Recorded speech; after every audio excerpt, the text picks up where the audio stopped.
Gaza യുദ്ധവുമായി ബന്ധപ്പെട്ട വിഷയം ചർച്ച ചെയ്യാൻ സൗദി അറേബ്യയും ഇറാനും ചർച്ചയ്ക്ക് തയ്യാറാവുകയാണ്. അത് തെഹ്റാനിൽ വെച്ചാണ് ചർച്ച നടത്തുക എന്നുള്ളതാണ് ഇപ്പോൾ പുറത്തു വരുന്ന വിവരം. എന്നാൽ ജിദ്ദയിൽ വെച്ച് നടത്താനുള്ള സാധ്യതയുണ്ട് എന്ന് ചില അറബ് പത്രങ്ങളും വിലയിരുത്തുന്നു.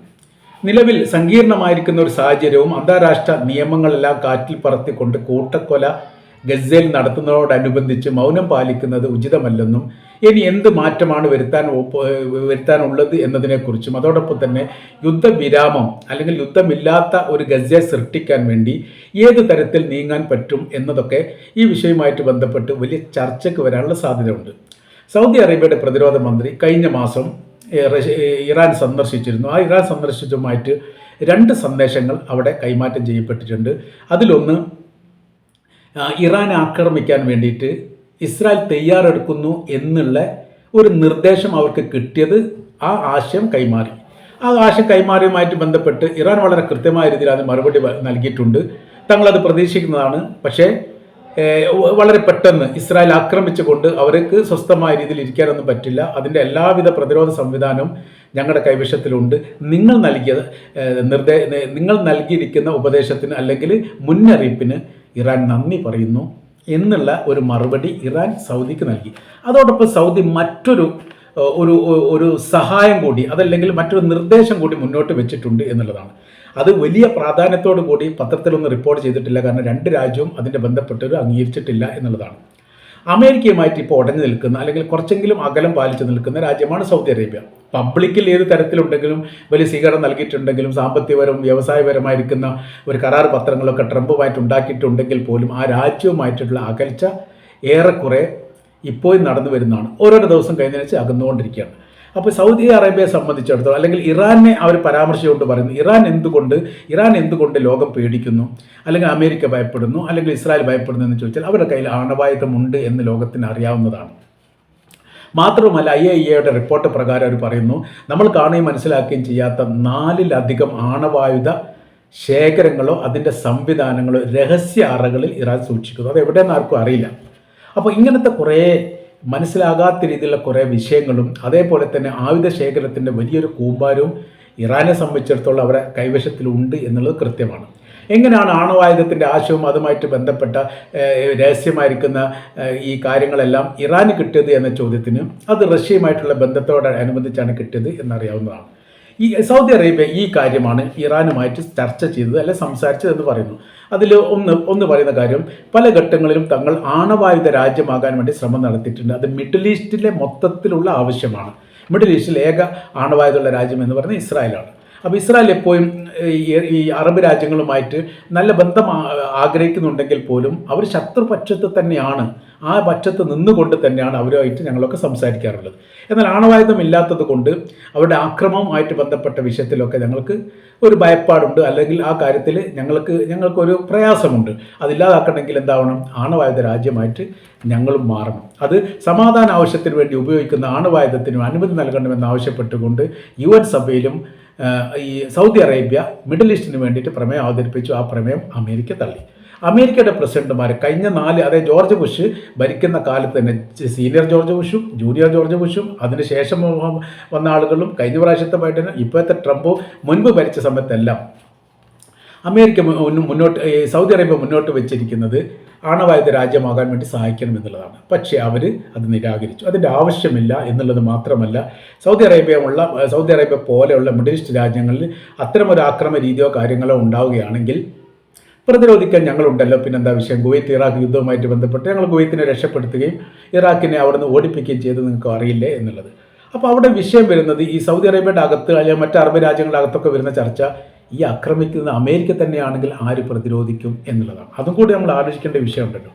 അപ്പോൾ ഈ സാങ്കേതിക വിദ്യ, ആണവായുധത്തിൻ്റെ സാങ്കേതിക വിദ്യ സൗദി അറേബ്യക്ക് ലഭിക്കണം എന്ന് അവർക്ക് താല്പര്യമുണ്ട്. അത് ഇറാൻ മുഖാന്തരം ലഭിക്കാൻ സാധ്യതയുണ്ട്. ഒരു ബന്ധത്തിൻ്റെ അടിസ്ഥാനത്തിലാണ് റഷ്യ ഇറാൻ നൽകിയിട്ടുണ്ടെങ്കിൽ തീർച്ചയായിട്ടും അത് സൗദി അറേബ്യക്ക് കിട്ടാനുള്ള സാധ്യതകളുണ്ട്. ആ സാധ്യതകളും അന്നത്തെ ചർച്ചയുമായിട്ട് ബന്ധപ്പെട്ട് ചർച്ച ചെയ്യപ്പെട്ടിട്ടുണ്ട് എന്ന് പറയുന്നു. ഇതിന് ഔദ്യോഗിക സ്ഥിരീകരണം ഇപ്പോഴും ഉണ്ടായിട്ടില്ല. ഇനി നമ്മുടെ വിഷയത്തിലേക്ക് വന്നാൽ, ഗാസ യുദ്ധവുമായിട്ട് ബന്ധപ്പെട്ട വിഷയം സങ്കീർണമായിരിക്കുന്ന ഒരു വിഷയമാണ്. അവർക്ക് തോന്നുന്നവർ, ഇസ്രായേലിന് തോന്നുന്നവരെ മുഴുവനും അവർ വെടിവെച്ച് കൊല്ലുന്നു. ഇപ്പോൾ അവർ ചെയ്യുന്നത് ഭക്ഷണത്തിന് വേണ്ടി വരി നിൽക്കുന്ന ആളുകളിൽ പ്രശ്നങ്ങളുണ്ട് എന്ന് പറഞ്ഞിട്ട് വെടിവെച്ച് കൊല്ലുന്ന പ്രവൃത്തിയാണ് ചെയ്യുന്നത്. കാര്യം എന്ന് പറയുന്നത്, ഭക്ഷണമില്ലാത്തൊരു ഗസയിൽ പല ഭാഗങ്ങളിൽ നിന്നും ആളുകൾ പുറത്തോട്ട് വരുന്നില്ല. അപ്പോൾ താമസമുള്ള വീടാണോ താമസമില്ലാത്ത വീടാണോ എന്നുള്ളതിനെക്കുറിച്ച് കൃത്യത വരുത്താൻ വേണ്ടിയിട്ട് ഇസ്രായേലിന് സാധിക്കുന്നില്ല. അപ്പോൾ അവരെന്ത് ചെയ്തു? UN സഭയുടെ നേതൃത്വത്തിലാണ് ഭക്ഷണ വിതരണം ഇതുവരെ നടന്നത്. അങ്ങനെ നടക്കുന്ന സമയത്ത് അവിടെ എന്തൊരു വിഷയം ഉണ്ടായാലും അത് സാക്ഷികളായിട്ട് UN സഭയുടെ ആളുകളുണ്ടാവും. അപ്പോൾ അങ്ങനെ ആ സമയത്ത് ഇവിടെ നടത്തിയിരിക്കുന്ന പ്രശ്നങ്ങൾ അല്ലെങ്കിൽ എന്തെങ്കിലും വിഷയം ഉണ്ടെങ്കിലും അതിൽ ഇസ്രായേൽ സൈനികർ ഇടപെടുന്നതൊക്കെ അവർക്ക് കൃത്യമായ രീതിയിൽ പറയാൻ വേണ്ടി സാധിക്കും. അതിൽ ആദ്യം ഇസ്രായേൽ ചെയ്ത കാര്യം, അവരങ്ങോട്ട് തുടച്ചു നീക്കി അവർക്ക് അവരുടെ കെയർ ഓഫിൽ ഭക്ഷണ വിതരണം ഞങ്ങൾ അനുവദിക്കില്ല എന്ന് പറഞ്ഞു. പിന്നീട് ഇസ്രായേലിൻ്റെ നേതൃത്വത്തിലാണ് ഭക്ഷണ വിതരണം നടക്കുന്നത്. അങ്ങനെ ആ സമയത്ത് അവിടെ ഇപ്പോൾ ഈ ചില ഏരിയകളിലൊന്നും ഇപ്പോൾ മീഡിയക്കാരേ ഇല്ല, കുറഞ്ഞൊരു ഭാഗത്ത് മാത്രമേ ഉള്ളൂ. അന്താരാഷ്ട്ര മീഡിയയിൽപ്പെട്ട പത്രക്കാർ ഏകദേശം 125 ആൾക്കാർ കൊല്ലപ്പെട്ടിട്ടുണ്ട് എന്നാണ് കണക്ക് ഗസയിൽ.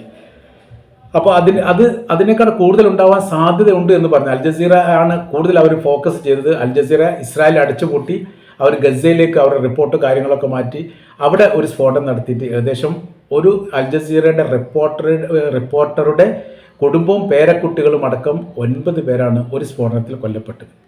അൽ ജസീറ തൂത്തെറിയാൻ വേണ്ടിയിട്ടാണ് അത് ചെയ്തത് എന്ന് പിന്നീട് ഇസ്രായേൽ അത് പറഞ്ഞു. പിന്നീട് അവർ മാറ്റി പറഞ്ഞിട്ടുണ്ടെങ്കിൽ പോലും അവർ ലക്ഷ്യം അതാണ് എന്നുള്ള കൃത്യമാണ്.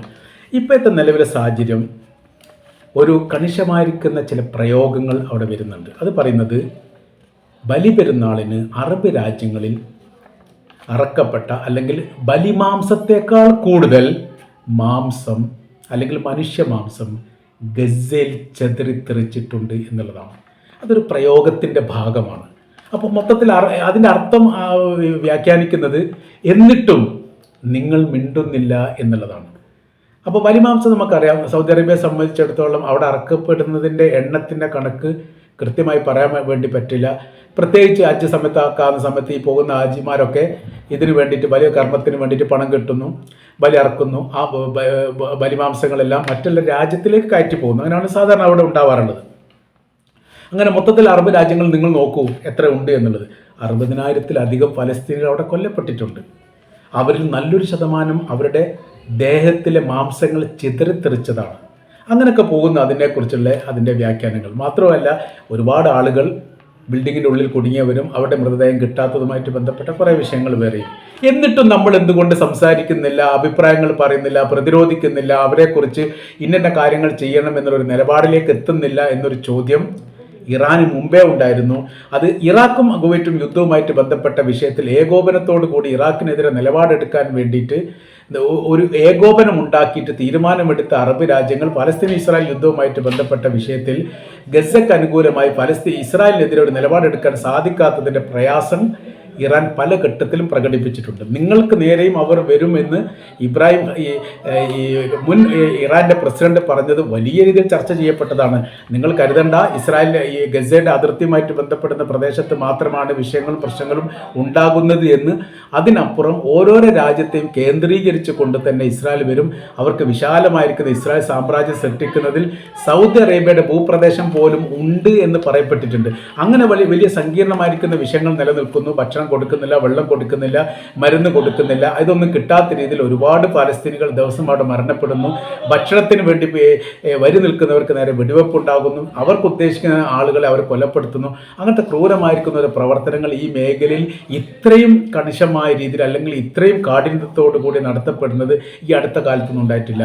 യുദ്ധമായിട്ട് കഴിഞ്ഞ ഒരു 100 യുദ്ധമൊക്കെ എടുത്ത് പരിശോധിച്ചാൽ ഇത്രയും കാലയളവിനിടയിൽ ഇത്ര ആളുകൾ ഇത്രയും ക്രൂരമായി കൊല്ലപ്പെട്ടത് ഒന്നുപോലും രേഖപ്പെടുത്താൻ സാധിക്കുന്നില്ല. കാര്യം ഇവിടെ യുദ്ധം നടക്കുന്നത് സൈനികരും തമ്മിലല്ല. ഇവിടെ യുദ്ധം നടക്കുന്നത് ഈ സൈനികരും സാധാരണക്കാരും തമ്മിലാണ്. നിരായുധികരായിരിക്കുന്ന ആളുകളെയാണ് വെടിവെച്ച് കൊല്ലുന്നത്, പ്രത്യേകിച്ച് സ്ത്രീകളെയും കുട്ടികളെയും. നമ്മൾക്ക് സംസാരിക്കേണ്ടതുണ്ട്, നമ്മൾക്ക് എതിർക്കേണ്ടതുണ്ട്, നമുക്ക് നിലപാട് പറയേണ്ടതുണ്ട്.